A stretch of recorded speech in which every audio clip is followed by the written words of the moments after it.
Hey everyone, going to have hopefully a pretty quick discussion regarding transformations of functions using A and C.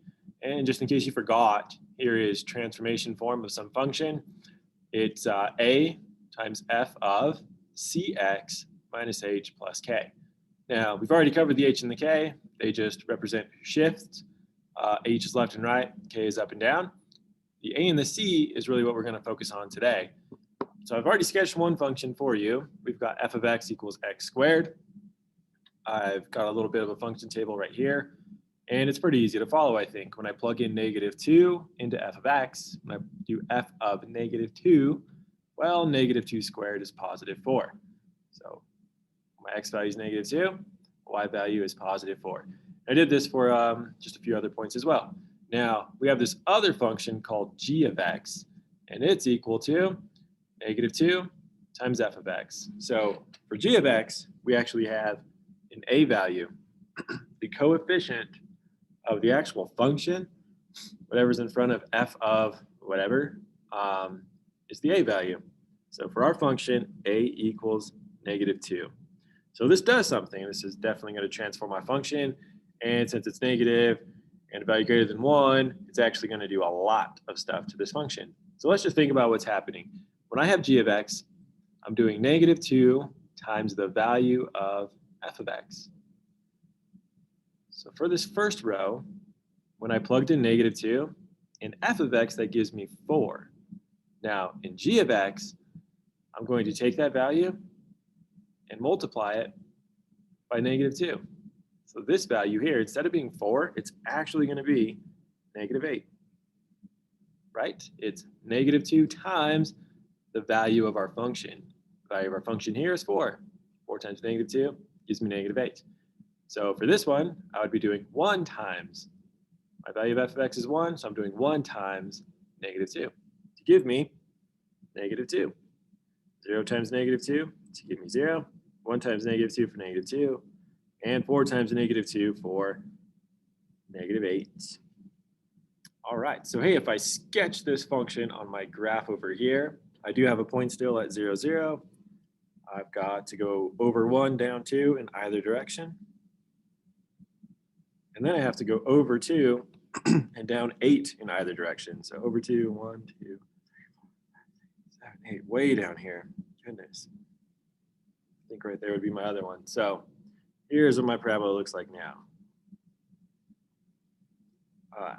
Hey, it might not be the easiest thing to see, but you should tell that this one is more stretched out, especially at the beginning here. It's not as skinny as, or it is much more skinny than this one. This one's a little bit wider than this one that we started with. I think you can certainly see that pretty easily. This one is more narrow than f of x than the one I started with. G of x is more narrow than f of x. So with that said, it did something else. Notice the a value was negative, and what direction am I pointing now? You know, f of x, I was concave up, I was facing upward. The end behavior, I was going to positive infinity in either direction. But for g of x, I am now going down. So this a value, it does quite a bit. Well, let's just make a little list here.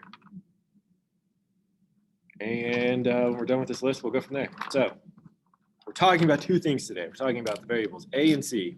So we're talking about this variable here and the c, what's in front of the x right here.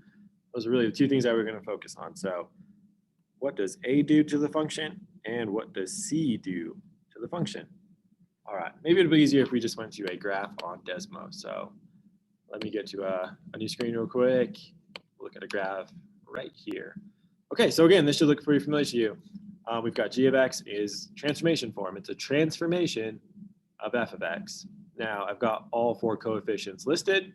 We've already talked about h and k. Remember, these move the function left, right, or up and down. And that's it. So, our goal today is to talk about a and c then. We already know what h and k do. So here's my function f of x. It's in red. My transformation of the function is going to be in green. And you see how f of x for now, it's facing upward in both directions. You can see the width of it pretty clearly. Like we have a point here, point there, all well and good. So what I'm going to do for the green function, for the transformation form, is just play around with a for a minute. So if I make a pretty large number, see what's kind of happening there? Our w-looking function there, it's more narrow. The larger the a value, the narrower the function's going to get. Say that again. The larger the a value, the larger the a value, the narrower, or the more your function is going to narrow, the narrower the function will be.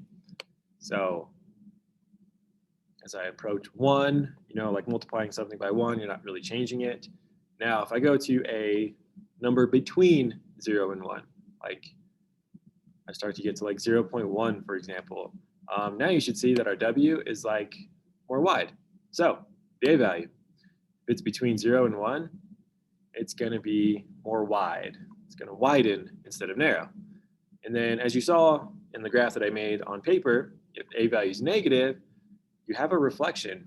So an a value of -1, that's a reflection, but all that's changed is the direction. We haven't actually changed the width of the function at all. If I went to like -10, it's going to be reflected and be very narrow. The larger the absolute value of this a value, the narrower the function is going to be. The closer to 0, the more wide it will be. So like -0.1, it's going to flip and be pretty wide, or at least more wide than what we started with. Okay, so then that's it for the a value. Now let's move on to c. If I can get back to where it was. All right, I missed it. Hey, the c value, this is in front of the x. So instead of stretching and compressing or like narrowing and widening along the y-axis, the c is directly next to the x value. So it's going to stretch, compress, narrow, widen on the x-axis this time. Anyways, so let's look at what c is doing to our function. If I make c a large number, it's getting super narrow. It's taking those a values, really scrunching those up for the most part. Now c, if it's between 0 and 1, see it's getting really, really wide this time. Large c value, looks like we were getting narrow. Easy to tell. This is going to be kind of difficult to see. Now, if the c value is negative, you might be thinking, I'll make a -1. Well, it didn't actually reflect at all. Remember, when the a value was negative, we reflect over the x-axis. But hey, when the c value is negative, it doesn't look like anything's happening at all. Now, let me change this function to a cubic function instead of quartic function, like this.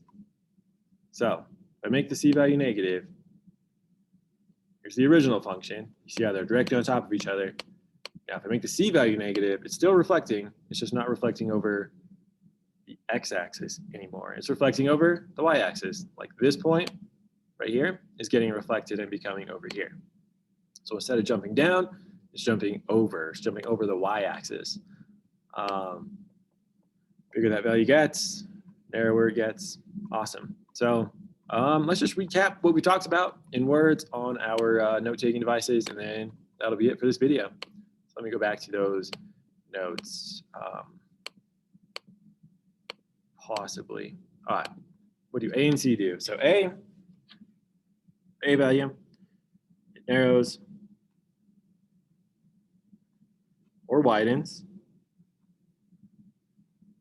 and reflects over the, this is like what we did here. Remember, this point reflected downward down here, it reflected over the x-axis.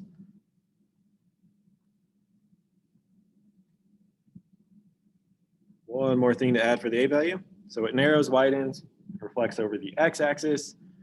It changes the y values. The output values is what it's dealing with. It changes the y values. Now the C, it does kind of the same thing as A, right? It's still going to narrow or widen the function. Narrows or widens.